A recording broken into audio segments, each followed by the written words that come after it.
Hey everyone, this is Brett Favre, Green Bay Packers Super Bowl champion, and you're watching Packers Total Access Live, your daily source for Packers content. Go Pack That.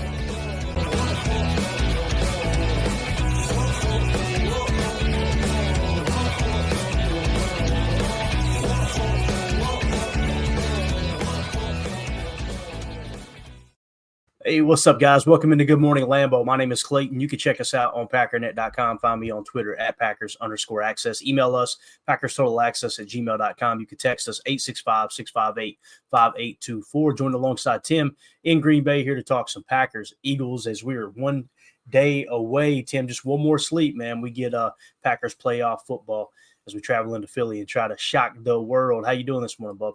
Doing good, man. Getting that coffee going, waking up, ready to talk some football, ready to talk about how the hell the Packers are going to take care of the Eagles tomorrow. How you doing, Clay? You sound a little better. You feeling better this morning? Man, I tell you, sleep fixes a lot, doesn't it? So the last thing I remember is my German Shepherd, Etta, with her head on my chest, and then I woke up. She was across the room. So I don't know what happened after that.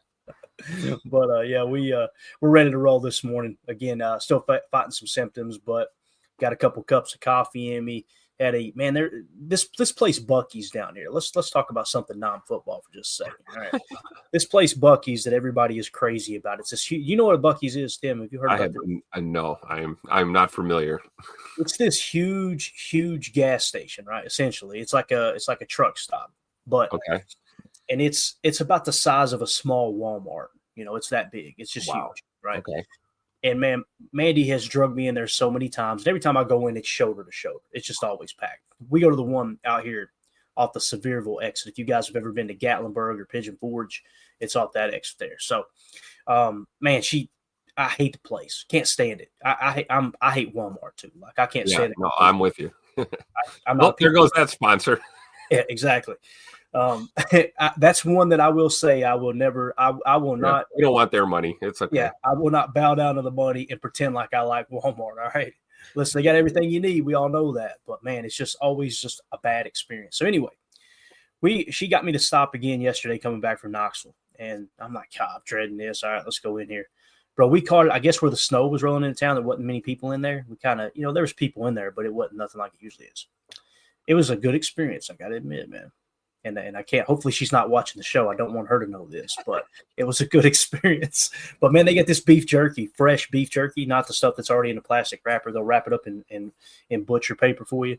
And, oh, boy, man, they have one that was maple cherry, and it's still kind of moist. Oh, man, I just heated up a piece just now, a little piece of bread. Perfect breakfast with a cup of coffee. So, anyway – Bandy, if you're watching the show, Bandy converted you. You're a Buc-ee's fan now.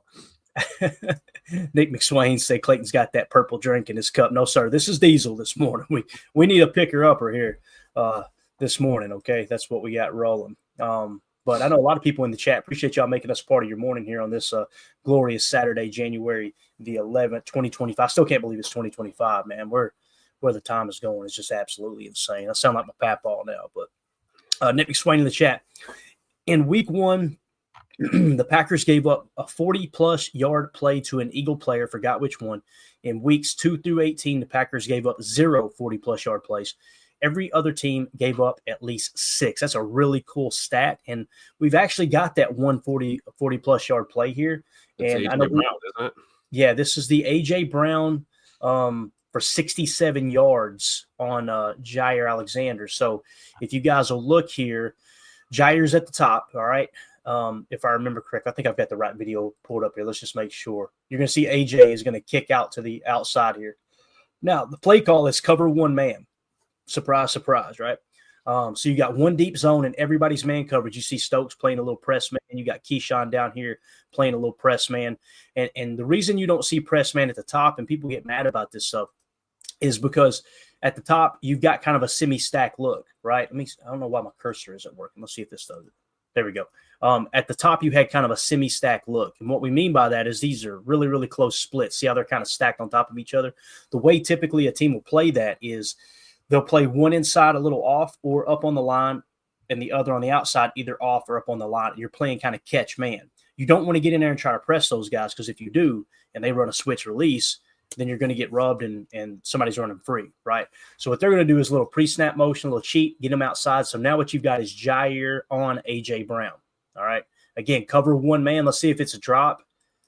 It kind of looks like a drop, but it's probably more of a cover one spy.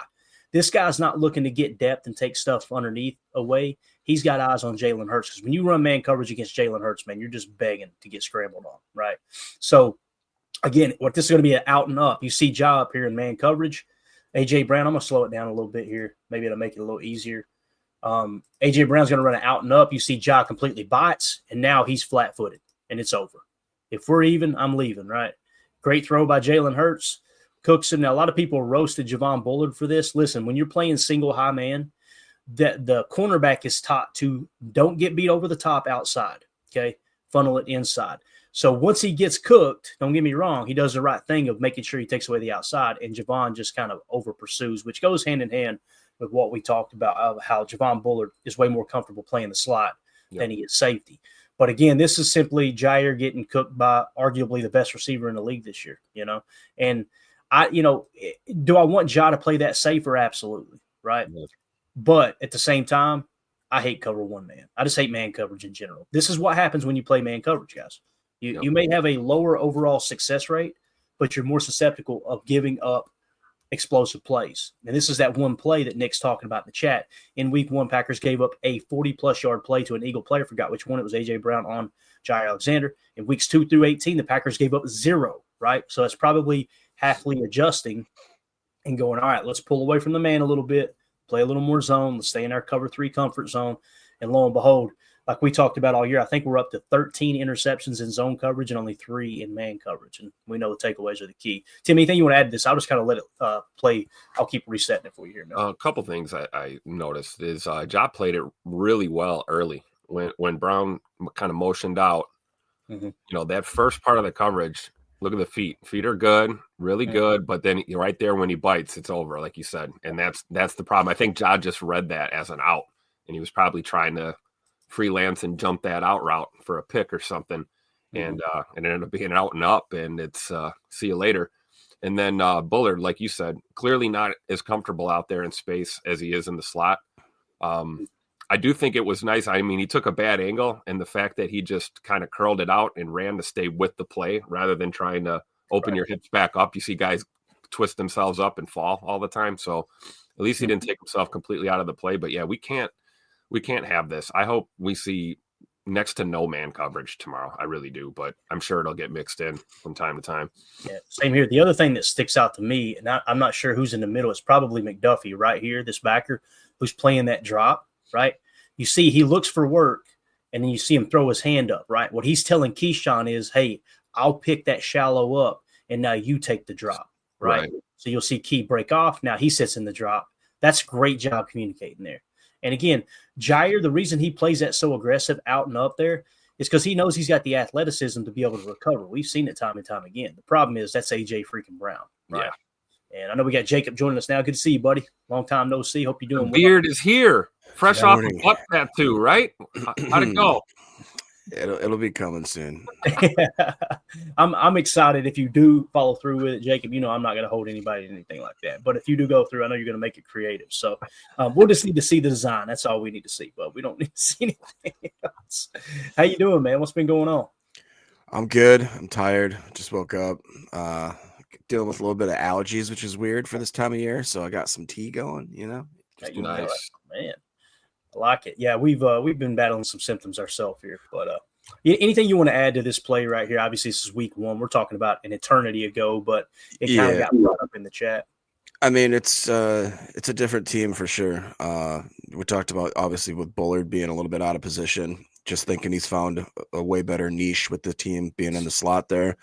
I agree that I don't want to see man coverage, man. I just don't. If you scroll back, even if you look down and he decides that he's not going to go up top, watch what happens if Mr. Stokes, he slips, he comes right around. It just stinks because when you're doing that man coverage, you need everybody to be basically perfect. And it just is so easy to have a big break, and really be hurtful for the defense completely. So it's nice, like you talked about too. People always criticize the defenses this year. It's Halfley saying, "Oh, they don't know how to adjust," but like you just mentioned, after those 2 big plays, they sure did tighten up for the rest of the year. Yep, definitely. And again, you take away that one play, this game probably goes in the opposite direction, right? Ish. Well, if we had a kicker in that game, we might have had a shot too. Great point. Which I want to point out. I was watching John Gruden's preview of this game earlier, and he's got a stat on the board he hasn't talked about, and I'm pretty sure I can tell what it is. Jake Elliott, 28 of 36 this year kicking field goals for the Eagles, and of 50 yards or more, he's 1 of 7. Let's go. So you want to know why they're going for it on 4th down? They're looking at the kicker and this guy can't hit a 50-plus yarder, right? So just keep that in mind. And he's got McManus over there. Obviously, it shows him whatever he is, 21 or 22 or 22 or 23, whatever he finished with. So obviously, I truly believe we've got the edge there when it comes to the kicking matchup, man. So that's all the more reason to play tight and lean on Danny Whelan if you need him. Let him tilt that field, pin them back, keep them deep all day long and force them if they got to try for a field goal, make it a long one, right? Let's not let them get inside in that range. Yeah, for sure. Nick McSwain in the chat said Eagles have the second most 40-plus yard plays this year behind only the Ravens. Saw this on ESPN and haven't seen anyone talk about it. Seems like the Packers match up well on the front as well as the run D. Talking about our run defense is the strength of our defense this year under Jeff Halfley. And then also the fact that we're trying to control those explosive plays. So this might be a decent matchup for the Packers. It really may when you start to kind of comb through. If we have time, we'll hit some NFL insights. Anything you guys got to add to that right there? Jacob?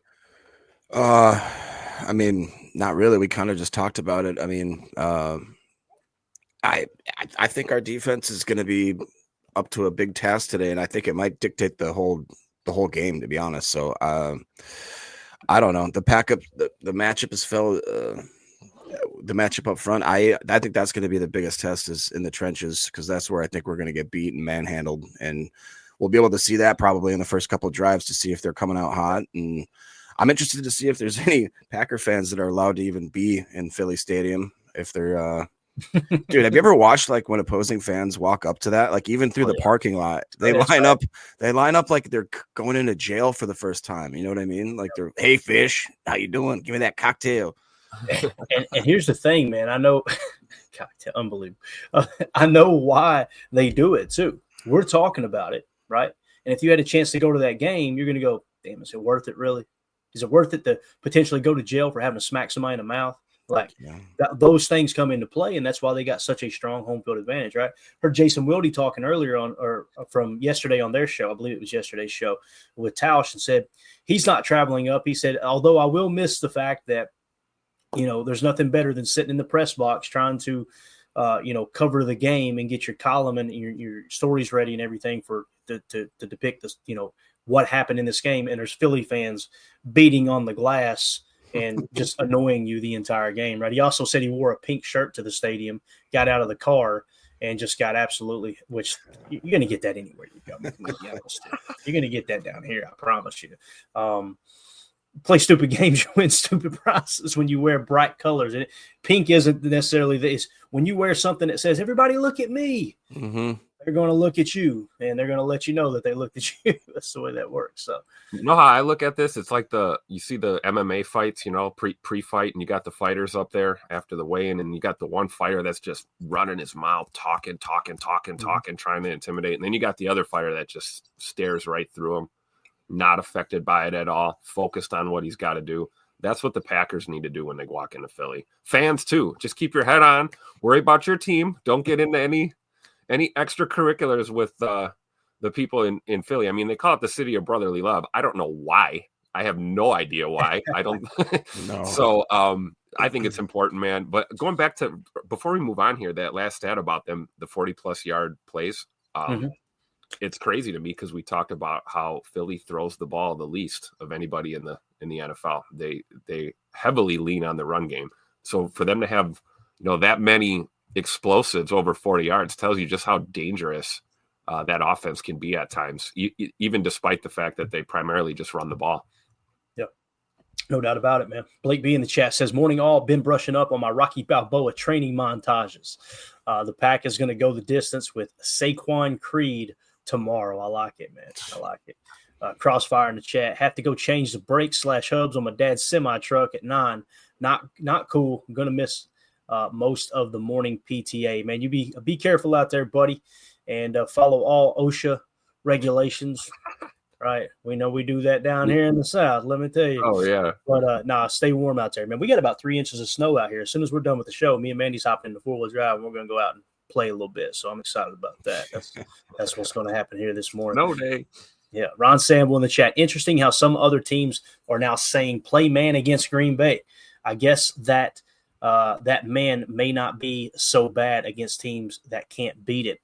Yeah, the whole man coverage thing, I've heard some people pull the statistics of, well, they've got actually a better passer rating when targeted when they're in man coverage. That may be the case, but that doesn't mean they haven't given up more explosive plays, right? We showed you against Philly. If I'm a quarterback, guys, and I need to pass the football, if it's anything man coverage other than 2-man under, I really like my chances because it's simple, man. It's middle field opener, middle field close.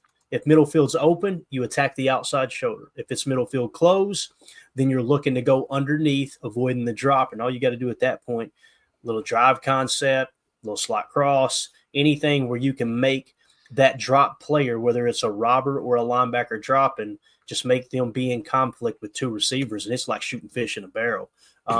Now, if you can have a 4-man rush that gets there in less than 3 seconds, that's a different story because the play's got to develop in man, especially if you're playing press. But not as many teams are doing that today for sure. So, and the other thing is we haven't even talked about. We're talking about how A.J. Brown burned us deep on man coverage. We're not even talking about how vulnerable you come to the run in cover 1 man. Or even cover 2. That's how you beat cover 2 man is you got to run them out of it, right? And it's pretty easy to do if you're willing to commit to the run in those situations.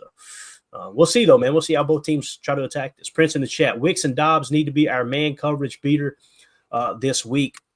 Yeah, I know our boy Jayden Reed had a huge game against Philly in week 1. I mean, he went absolutely freaking off. And to me, what I seen there was a lot of zone match. And we cooked them on the crossers and obviously the end around as well there for 33 yards where he ran through like 3 tackles, including one tackle from a linebacker. So hopefully Jayden Reed puts together a nice week as well. But yeah, Wicks and Dobbs especially, if I know it's man coverage, guys, Dobbs is probably the guy I'm looking for. Unless it's cover 1 man and you want to hit Christian over the top, which we know Christian is no longer available this year. So anything you guys got to add to that? Yeah, I mean, Tay Wicks is usually the zone beater, right? So I'm looking more to Reed and Dobbs, but I'm with you, man. If you got a one-on-one, especially to the outside, I'm looking to roam, run those curl routes or, get creative on outs and just, use him in that way. We need to move the ball in increments in the pass game. If we think we're going to hit shot plays all day long on this Philly secondary, we got another thing coming. So yeah. I'd like to see them get kind of a rhythm on offense. Yeah, I agree with that, Tim. Also, Peter Stone was just kind of reiterating what Clayton had said. He says, I think Jay Reed is going to have to be our X factor, expecting him to have a big game. I also think our defense can hold the Eagles in check. We got this. Go, Pack, go. I kind of agree with that. Like we were just saying, Jayden Reed is maybe more of that X factor that you have to account for now that we don't have that Christian type, player. I also want to see Malik Heath a little more, honestly, on the outside, and maybe more of like that possession wide receiver. That dude has shown time and time again that he's not afraid to get scrappy, both in the pass game and in the run game, block him to the water cooler, Maybe Malik Heath steps into that Romeo Dobbs role, and then Rome steps into that, Christian Watson kind of role, and everybody just kind of steps up, and we find a way to move the ball. Yeah, definitely. And since you mentioned Jayden Reed, man, that tweet I put out last night about the receiving core, that was the name that kept getting mentioned, just roasted. And I still don't understand it. Like, I pulled it up today. I actually put a tweet out. Everybody's making it sound like Jayden Reed is worse this year than he was last year. And it's simply not the case. Look at the statistics, comparatively speaking. 2024 and 2023 here. I'll try to zoom in. That's about the best we can do. Here in the middle columns here, you've got 2024 versus 2023. Okay. First of all, he has been targeted significantly less, 19 less targets this year. Okay. So he's been targeted 19 less targets this year. than 2023. He has 857 receiving yards this year as opposed to last year's 793. So on less targets, he's got more receiving yards this year and far fewer receptions as well. And you think, well, it's because he's not catching the ball, Clay. Listen, his drops have been an issue, but look at the catch percentage. Last year, it was 68.1%. This year, it increased to 73.3%. So his catch percentage went up as well, right?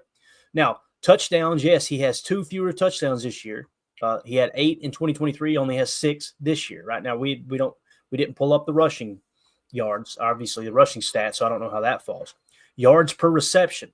In 2023, Jayden Reed was 12.4 yards per reception. This year, it increased by 3.2 yards, up to 15.6 yards per reception for Jayden Reed. Again, we talked about the catch percentage increase from 68.1 to 73.3. His catch rate over expected, all right?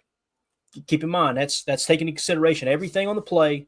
All right, should he catch the ball or not? He's at a plus 1.2% this year. Last year, he was at an even plus 1%, so that he got better. Receiving EPA, so expected points added, given every specific situation. Last year, 26.2. This year, 37.7, increased significantly. Yak yards, okay? Yards after catch. Last year, 359. This year, it increased to 415, significantly increased. Yak over expected. Last year, plus 18 yak over expected. This year, it jumped all the way to plus 59 on the year.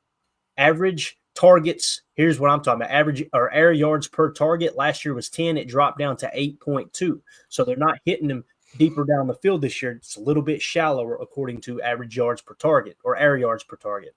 And then average separation last year was 3.3. This year it increased to 4.0. And all of this increase, all these numbers you're seeing increasing off of 19 fewer targets. I don't understand the hatred towards Jayden Reed. It makes no sense to me other than recency bias, where people get all in their emotions and all of a sudden they think because they see him have 1 or 2 key drops in a game, well, this guy's trash all of a sudden. It doesn't make any sense to me. So what do you guys think about that? Anything you want to add? If you disagree with me, it's totally cool, man. I'm starting to feel like I'm in the minority with this stance, but it just makes it's kind of like the Rashawn Gary talk. It's like, would you like to see him have a better year? Of course we would, right? But he got better this year, he being Jayden Reed. And then when you look at the Rashawn Gary conversation, everybody's pressure numbers went down. And anybody who's got 2 brain cells that rub together should look at that and go, if everybody's went down, maybe they're doing something different. Let's go to the tape. And we spotted it. 3-man rush with the 4th being a touch spy most of the year, right? Rashawn Gary still leads the team in pressures, still leads the team in sacks, still leads the team in run stops on fewer snaps this year. There's a heavier rotation this year, I feel like, at defensive end than there was last year. And that's probably with the emergence of Jacobs guy, Brenton Cox Jr. Anyway, those are the 2 players that have been the whipping boys this year, and it makes absolutely no sense to me. No, and I look at these numbers. I agree with you, especially talking about Jayden Reed here. Like, you see these numbers, that's not bad.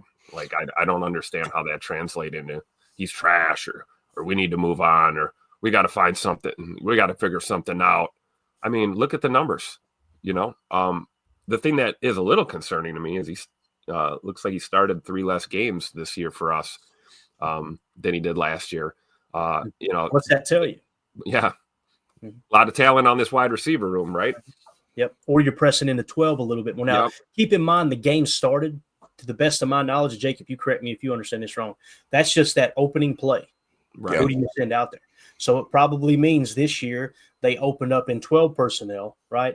So that's why it's important to go to the targets more than anything, right? And what it simply tells me is it's one of 2 things. Either Matt LaFleur wanted to make up for offensive production somewhere else and try to hit on something else they're seeing on tape, or these defenses are really clamping down on the crossers and trying to take Jayden Reed away. I think it's the latter based off the tape I've seen. But Jacob, you have the floor here. But what do you think about Jayden Reed? Is he overrated, underrated? Am I off my rocker here, man? No, you're right. I just had to ban a Bears fan real quick. I think the hate on Jayden Reed is completely ridiculous. Again, it's going to be one of those drive-by fans. I hate saying it, but you got to look into the numbers. And as far as the game started thing, that could be a number of things like you talked about. It also coincides with while we're running Jacobs, I believe, first of any other team in the NFL in the first quarter. So I'm sure that has some play in there going, like you said, in more heavier personnel, getting ready to run the ball. And I think the biggest compliment I can give Jayden Reed is, in my brain, I think that he's a 5-year veteran. Like, my brain doesn't compute that he's only a second-year guy that's really coming into his own, and he's not even hit his third-year stride where they claim, you're going to make that biggest leap kind of thing. And I just think that coming back next year, especially because now we're obviously not going to have Christian, at least for the beginning of the year, he's going to be thrust into more of a starting role, more of a leader role, and I think he's going to handle it really, really well. He's shown that no matter how much we put on his plate, he stands up to it. And of course, could he have been a little better this year? A lot of people could. I could have been a lot better this year. I think he'd be the first to admit that he wanted to maybe hit a higher goals or maybe be more flashy in certain stat categories or whatever. But I'll take that all day long. That's just, to me, that's a lunch pail type of receiver that's going to go get it. Yeah, you hit it on the head. It's the targets, right? And his targets are down this year, and I think it's because of the run game. We weren't giving Aaron Jones 20-plus carries a game when he was here. We were getting offense going in other ways. Josh Jacobs carrying the ball a lot, and us kind of leaning into the run this year certainly will take targets away from your receivers just by default. Yeah, and just going through too, like when you look at the extra targets there, and I'm just kind of doing quick math. When you look at his catch percentage, when the ball's thrown to him and how often he catches that ball, it increases 73.3%, right? Well, if you increase his targets to the number in which they were last year at 64, and this is just rough math, and then you average it out with his catch percentage, that's probably, 19 fewer targets this year. Probably going to have somewhere, if I had to guess, somewhere between 10 and 12 extra catches. And then he's averaging 15.6 per reception. You do the math there. You're talking about an extra 150 yards. Lo and behold, you look up and he's a 1,000-yard receiver. And now everybody's going, whoa, look at Jayden Reed. The lack of targets is the difference here. It's real simple. Now, I'm not going to sit here and bash the coaching staff and go, why didn't they get him more targets? That's a very, very deep question that you've got to find the answer to on the tape. And I guarantee you, if we comb through every one of these games and said, why didn't he have 3 more targets? Right? It's probably not going to be because Jayden Reed was lazy in his route. Probably going to be because the defense were doing something specifically to try to take him away. And that could explain why the passing game has struggled here of lately, even though, like I said, Jordan Love finishes the year 5th in QBR. So, I don't know, man. We want them to press in the run. I felt like they have pressed in the run. It's just those specific situations like a 4th and short where we're like, why are we not running the ball, right? Overall, they have ran the ball a lot more. So, yeah. I'm with Michael Smith here in the chat. Some people don't want facts. They just have knee-jerk reactions. Reed is one of our best, and he will be for years. I agree wholeheartedly. I think he's definitely one of those guys that's going to be a future of this receiver core. He'll be a piece that they're going to hold on to long term. Yeah. If people want to do that too, if they want to fan that way, that's totally cool. But we're going to use this platform to go, all right, they raised that question. Let's go find the answer. Is that true? No, that ain't true. All right, cool. We have the right to try to prove, hey, that's wrong, right? Without going, and I usually don't respond to people. Like, there's multiple people on Twitter. I could go and show this screen grab and go, hey, man, what are we doing? Like, what about this? If he's regressed, then why is every single statistic went up with fewer targets? You explain that to me, Socrates. But there's no reason in extending an argument. It's about finding the truth and then trying to understand, does the tape line up with the statistics? Does it line up with what actually happened? What happened? Why did it happen? That's the goal here. Ron Samuel in the chat says, I loved Reed in college and I'm completely on board with him being a difference maker for years to come. I agree. And again, it doesn't mean he's going to be a 1,400-yard receiver, right? He's a slot receiver that the offense kind of runs through. But when defenses go to take him away, that's when you got to switch up and go to the spacing game on the outside. And I think that's what the Packers will try to do, that in combination with the run for sure.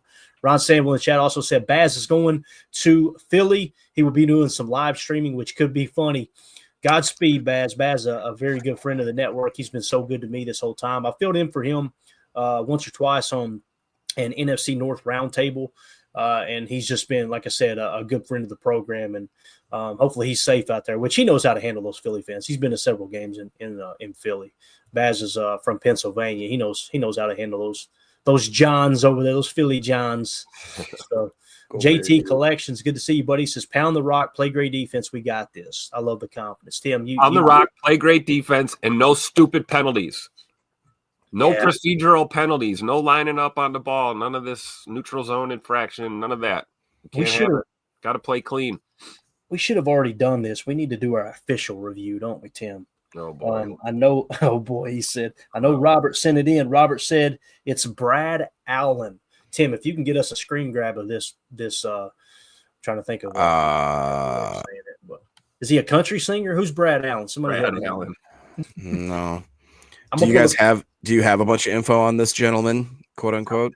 I'm gonna get it right now. I've got it ready to roll. So let me drop this one down. Let me get the Jayden Reed. We're done with Jayden Reed, right? You guys don't need those stats anymore, right? We're good. Yeah, we're good. Right, cool. Oh no, this guy. Oh it's no. Ahead. Here we go. Let's look at the stats. Let's go to the tape here. All right. Brad Allen. First of all, we're going to sort this. This is all the officials. We're going to sort by most penalties. Average per game. Okay, this is flags thrown per game. Brad Allen is right in the middle of the pack, really, averaging 12 penalties per game. There's actually 1, 2, 3, 4, 5, 6, 7, 8, 9, 10 other officials who have thrown more flags than him. When I say him, I mean his crew, obviously. Tim, what's this guy look like, man? We need to get a beat on him, put him on a milk cart or something. Man, let me share the screen. I was trying to download a picture, but take your time. Take your time. We can chat. Not worth downloading. It's not worth downloading. I don't want this guy on my computer. Oh man, Jacob, what do you think, man? What do you have on Brad Allen? I need to know, man.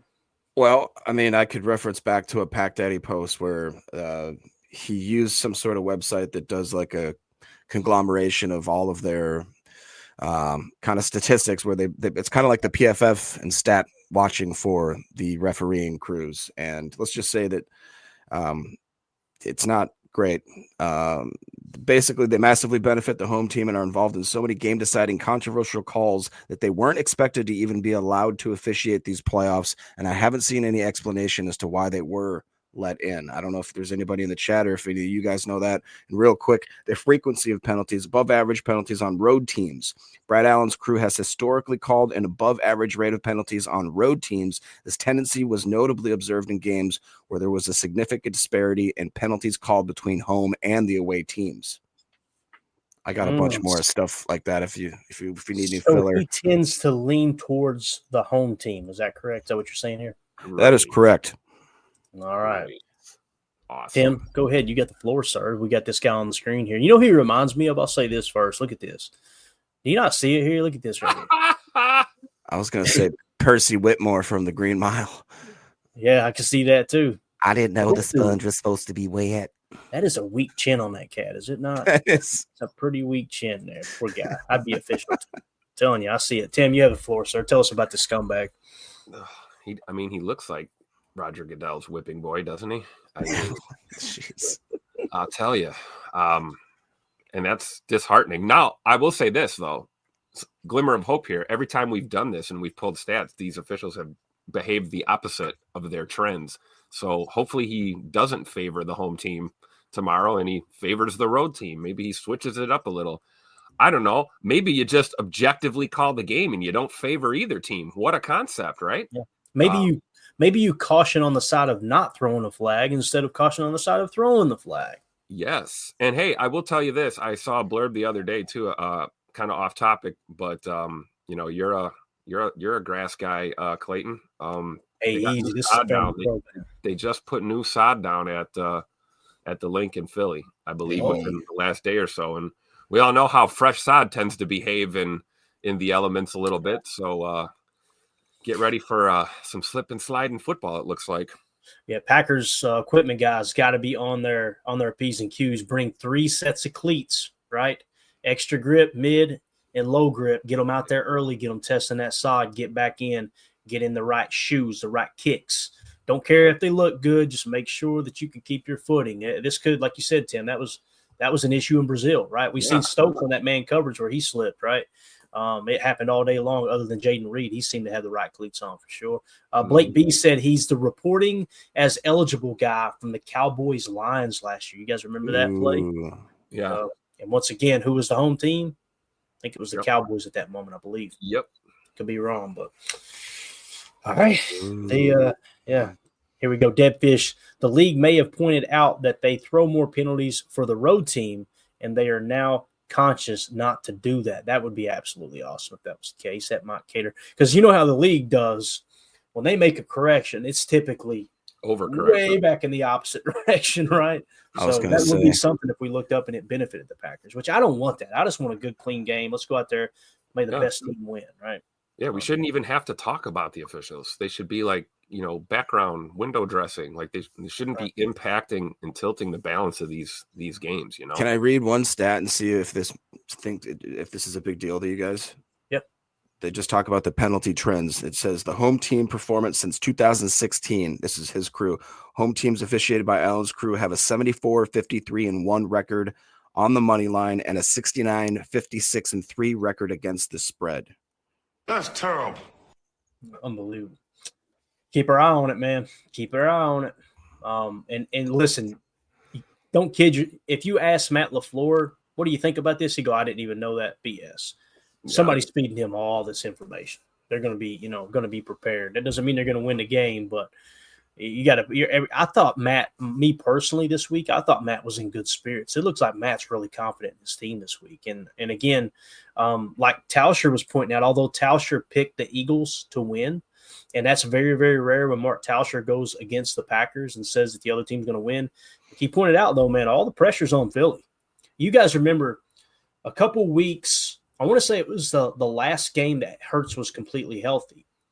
The Philly faithful and the media was all over Philly that they couldn't throw the football. They couldn't throw the football. And they went out there, and I want to say it was a banged-up team, too. It wasn't like a great defense they played.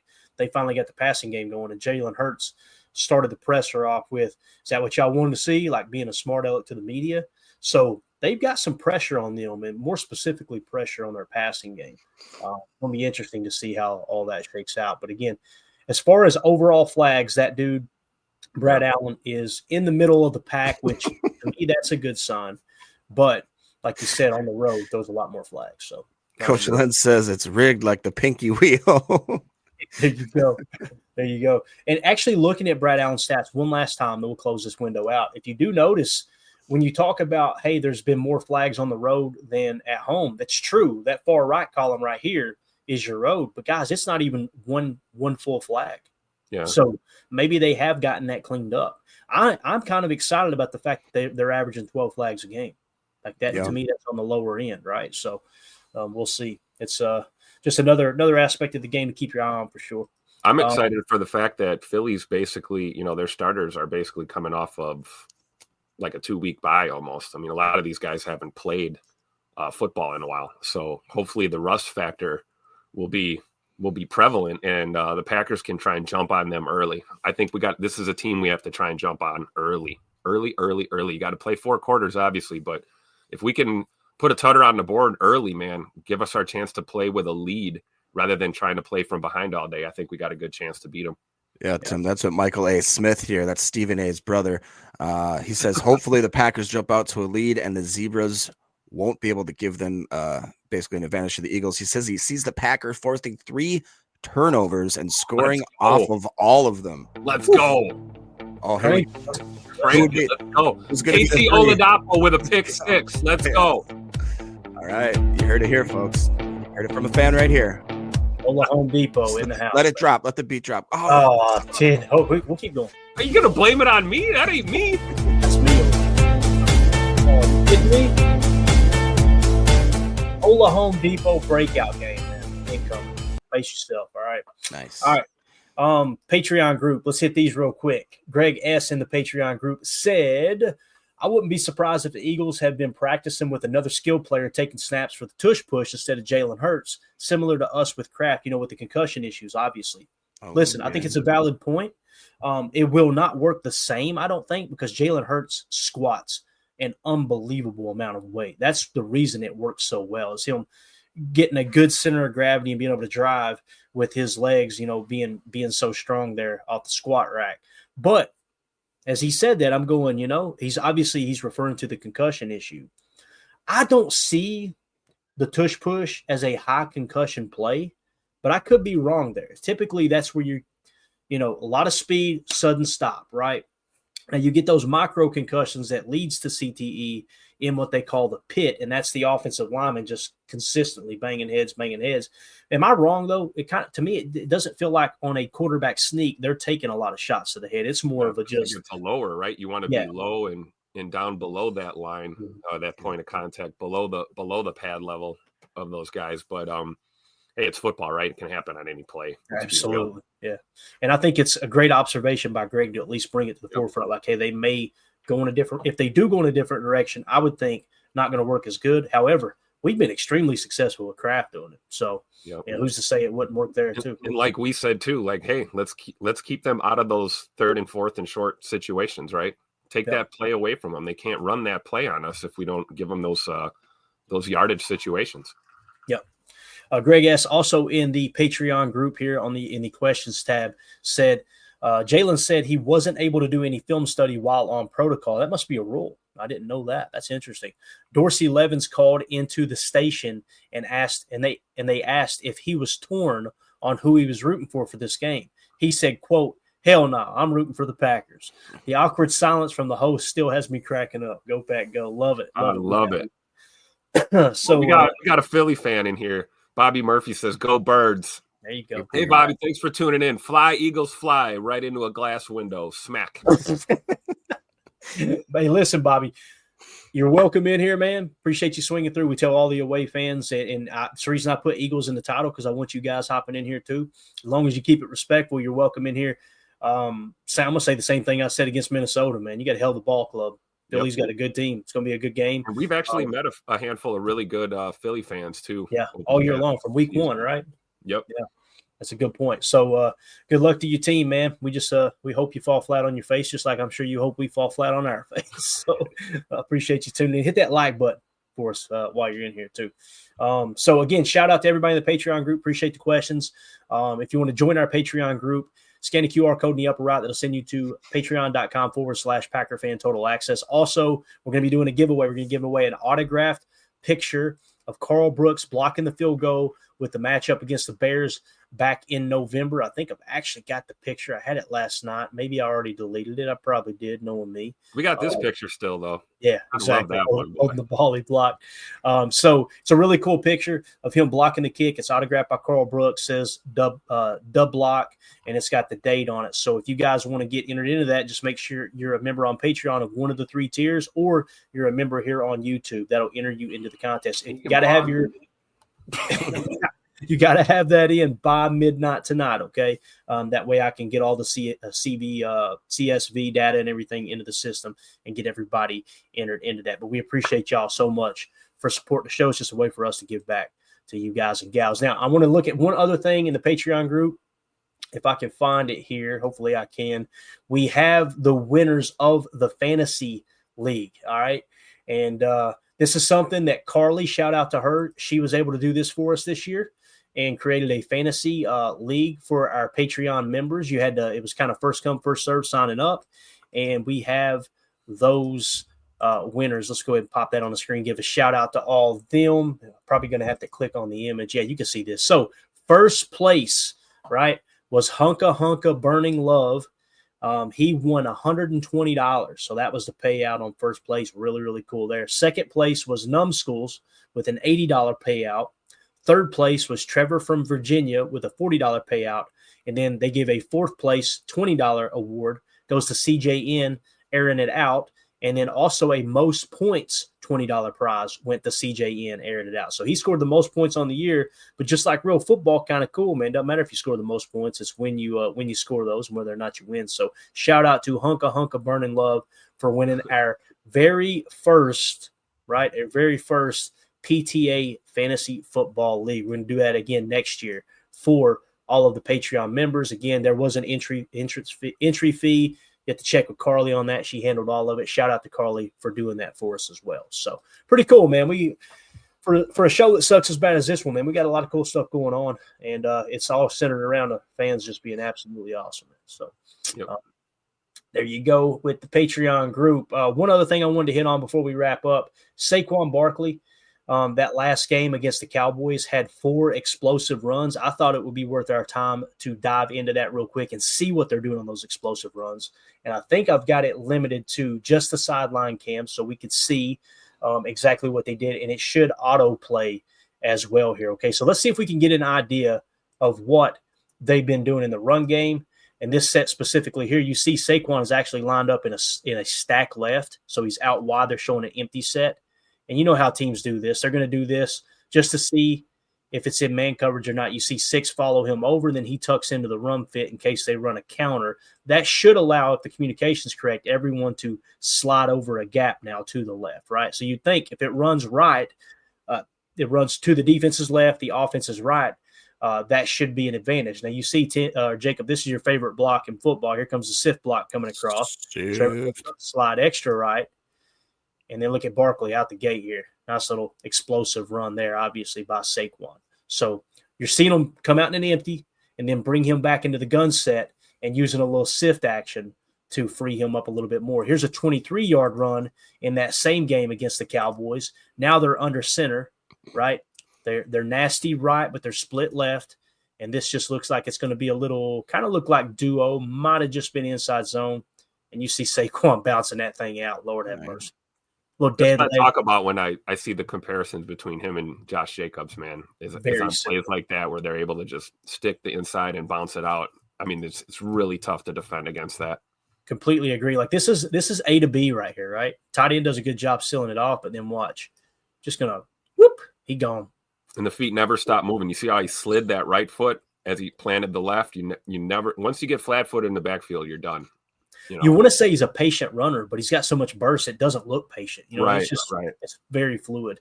So here they are in the gun. They're going nub left, just a tight end to the left. So we're going trips right in the center of the hashes here. They slide over. They seem to be thinking it's going. There's no way it could be a counter.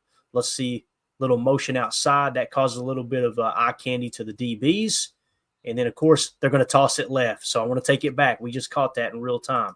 So you notice how the defensive line, they're going to shift to their left, the offense is right, because most of the runs will go across the quarterback's face out of a sidecar look, meaning if you're sidecar left, a large majority, it's like 80+% of the runs will go right in a sidecar left. They will go left in a sidecar right. In this case, they're sidecar left. And watch the defense. They go, okay, we recognize that. They shift it over slightly. And now look at the hat count as they're going to, a little extra eye candy. It's going to be a toss left. Got to look for that. And you've got a pulling center or guard there. I think that's the guard pulling out to even out the hat count. And you're off to the races. That must be a check that Philly's got built in too. Like at the last second there, he can just go, hey, you're getting this. Mm-hmm. A lot of times, too, what they'll do when they flip it is they'll just have one word that means flip the run. Now, in that case, with it being a toss, there's a lot more that's got to go into that. Mm-hmm. But the point is, really got to key in on when they're sidecar, they can toss to the sidecar side. So you can't get too crazy with your run fit trying to steal a half a gap on defense, right? Thinking they're going to run opposite side sidecar. Now, here we are in the pistol set.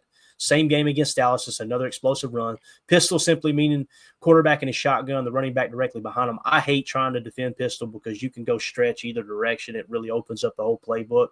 Let's see what they call here. A couple pullers there, right? Tight end coming across, great block. Man, he is so good. There's no wasted motion, is there? So there's another explosive. So we've seen, what have we seen so far? Well, that was all 4 of the plays. We've seen empty set, right? Empty set, bring the halfback back in. We've seen him go from under center with an A-gap run that he bounced to the C, right? Then we've seen a sidecar look that typically goes across the quarterback's face, actually went tossed out sidecar side, and then the other explosive run there was out of the pistol. Me no likey that, Jam. We pretty much covered every angle of how you can attack someone in a run, and it looks like they're good at all of it. So anything to add to that, gang? I saw something in the chat here from our Philly fan. One thing about Barkley is you can stop him 10 times and then he breaks one off for 70 yards. It's so true. It can be so demoralizing facing backs like that. And then, I see Joyce Martha here in the chat. They have a good old line for Saquon. So, yeah, that's true also. So, you've got a dynamic running back and the fact that you've got a killer offensive line. That's why this team is so deadly. So this goes back to my point is we have to play damn near perfect ball. to have a shot in this game for sure. Make sure this guy doesn't wreck the plan for you. You know what I that's mean? right. Got to make sure. I'll tell you one thing that we do have, Jacob, that we didn't have in week 1, or we had but we didn't utilize. This cat right here. Tell you what. I'm telling you, he's the first Frosty. linebacker. He's one of only 2 linebackers to have that many tackles for a loss since 2000, and one of those was an edge defender in Joey not Joey Bosa. It was Joey Bosa. That's right. It was Joey Bosa. So when you remove the fact that Joey Bosa, technically a linebacker, he's really an edge defender. Man, he's the only stack backer to do that since 2000. Yep. What do you think? You think Edgerrin Cooper can make that big of an impact, Jacob? You feeling confident about us stopping the run here, man? Yeah, I really am. I think a combination of possibly having Williams back, definitely having Cooper on his ascension, maybe having Quay back. Plus, you add the addition that we have an actual tried and true kicker. This is a very different team, and I think a lot of people are rightfully so focusing in on the quarterbacks, but there's a lot of other issues. We've highlighted a lot of them today in this episode as to why the Packers may absolutely pull one out. And we've talked about it before. We went into the playoffs not necessarily being a juggernaut, not with a bunch of confidence, with a lot of people talking a lot of smack. And if you come in here, if we come in there into Philly and absolutely any kind of win, it doesn't matter if it's last second, any kind of win, we immediately flip the script and people have to start taking us seriously. Respect our authority. There you go. Let's go rapid fire in the chat as we wrap this show up. Philly boy says, love from Philly. I'm going to the game. Go Pack, go. Let's get it, man. I love it. Me lines. I love it, man. Love it. Appreciate you tuning in, pal. Ron Samble, Eagles think Jayden will be the difference against Reed. We will see. Absolutely, we will see. And again, Jayden has played great this year. That's going to be a really, really good matchup. I got to be real with you, though. If I'm the Packers and I'm coming out and I'm looking at Jayden in the slot, he's grading out as their best corner. Probably not where I'm looking to exploit that defense. Doesn't mean you won't go to him if the look is good, but it's not. I don't think you're going to that week going, all right, we need to get Reed to beat Jayden all day. That's which that's not how Matt doesn't look at it like one-on-one matchups, right? He's looking at it from a scheme as a whole because he feels like all of his targets can contribute. I truly believe that. I really do. Packers Kingdom, if the Eagles play zone, do bubble screens or RPO or screens outside run zone or outside zone run. And if they play man, Love needs to use his legs. Amen to that. I was thinking about that the other day, guys. When they came out in 2-man under, you got to run them out of 2-man under. But, boy, they should be very, very vulnerable to the quarterback scrambling. I think that there's some people that believe that Jordan still isn't 100% with his legs. There's probably some validity to that. It's probably going to take a full offseason to get him kind of back where he was. But you need to trust your legs in this game, man. You need to. Because if they do play man coverage, then obviously you need to run on it. I don't think they're going to be playing a whole lot of man, me personally. I think they're going to be playing zone match, which translates to man if the look is right. But you can't just bank on the quarterback running if you don't know their specific zone match call. Joyce Martha, I listened to an Eagles podcast that had Greg Cosell on, and they were talking about this game. Everybody go look for that. Greg has done a lot of work for Eagles.com over the year. I think he's from the Philly area. He stays in NFL Films. He pretty much lives at NFL Films, which I think is very close to Philly. I can't remember exactly where it's located. But, yeah, if Greg Cosell has anything to say about this game, man, tune in for sure. Coach Lynn, Packers wide receivers have to clean up the drops tomorrow. Those are the drive killers. Amen. If you catch the football, you keep those drives extended, especially on third down. I think you got a legit shot of winning this game.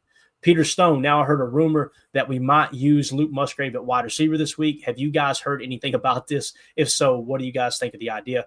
That rumor is a bunch of fans going, we need to have a Musgrave game.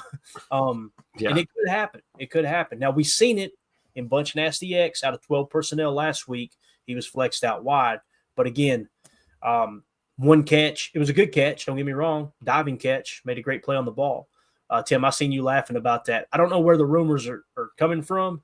I hope he goes off. I'm just not holding my breath for it because we haven't had that precedent for it, you know? Yeah. It might have been started by me a little because I'm the one who said, Musgrave's a big-ass receiver. That's how I look at him in this offense. But, no, he's definitely playing the tight end. Will be interesting to see, though, maybe if they mix in some 12 personnel there and see what it looks like with some 2 tight end sets. But, I don't think they're going to have him playing boundary X or anything crazy. Yeah. Speaking of big asses, J. Cole says, quote, Emilio's ass canvas, LOL, as you guys have seen when it shows our names here on the show. I believe that Jacob has his name. Let's see. Is that what we got? Yes, that's correct. So Michael A. Smith in the chat. If they hold Barkley to under 100, we win. I know it's simplistic, but I don't want to be like Stephen A. and act smarter than I am. You hurt me, Jacob. You hurt me, Brett. Perfect drop, Tim, on his A game. Nate Dizzle, DeJean won't even be on the field in our 2 tight end sets. And if he is, he will be bullied by our stud tight end. See, we talked about that, Tim. If we go to 12 personnel, do they pull DeJean off the field? PFF seems to think they do, but I haven't watched enough of their tape to know whether he goes to safety or comes off the field. We got Brian in the chat, our favorite Eagles fan. He said, we don't use 3 linebackers, 12 personnel. Vic Fangio either plays 5 D linemen or big nickel with DeJean. So there you go. There you go. That's the answer to the question. So sounds like DeJean will stay on the field whether we're in 12 or not. Kind of like how we use Bullard. Like some people still look at Bullard as a safety. I see him as a corner. So I don't really call it big nickel. We tried to play him in the slot all year long regardless, right? So, but if people want to call it big nickel, totally cool. But thank you for that information there, Brian. We remember you from week 1, man, all because of that profile pic that I absolutely love. Makes me giggle. But appreciate you tuning in, bub. Nate Dizzle, okay, did we? Yeah, we hit that one. We're good there, right? Bobby Murphy says your best bet is to hope Hurts is rusty after missing the last 2 weeks. Pressure him early and often. I've heard people say that you need to pressure Hurts. I don't think we will do a whole lot of pressuring in terms of bringing a 5 or a 6-man rush, but there'll definitely be a touch spy involved, meaning there'll be a defensive lineman that's looking to occupy a double team, not really rush the quarterback, but kind of fade back. The way that we attacked Caleb Williams the first time we played the Bears this year was they had Edgerrin Cooper spying, and Edgerrin Cooper couldn't – I don't want to say he couldn't. It wasn't good. He kept taking bad angles thinking that he could outrun Caleb, and I thought he could too. And you got to tip your cap to Caleb, the fact that he can run that fast. But Jalen Hurts, I don't know, man. I feel like Jalen Hurts is way, way more athletic than Caleb Williams. Yeah. But I can't BS, man. Caleb impressed me with his legs this year. There was a couple times it's like, damn, he's faster than I thought he was. And we know he didn't run the 40, right, during the combine and stuff. So it's kind of hard to get a true gauge on that. But Jalen Hurts will run through you too. I was going to say, I think Hurts is more decisive back there. Like he'll step up and realize it's time to run and just run. He's not going to sit there and try and hug the line of scrimmage and look for that last second open man. If he's taking off running, he's taking off running. So got to account for that. Definitely, Bobby. Thank you for tuning in, man. Appreciate you. Like I said, hopping in here and chatting with us. You guys got a hell of a club. Good luck to you tomorrow, man. Should be a good game. Hopefully, it's a good game. Hopefully, the experts aren't right and the Packers don't stand a snowball's chance in hell. But Jacob, you got anything else you want to add, man? Anything you brought to the table this morning you want to hit on before we wrap up? No, we're doing one tonight, I believe, right? Yeah, we should be good, man. Okay. I'll try to get some stuff together for this evening. As long as I don't put the 4-wheel drive in the snowy creek and make it back in time from going out and playing in the snow here, we should be good. So, that's the plan. We'll be in here 7 p.m. Central.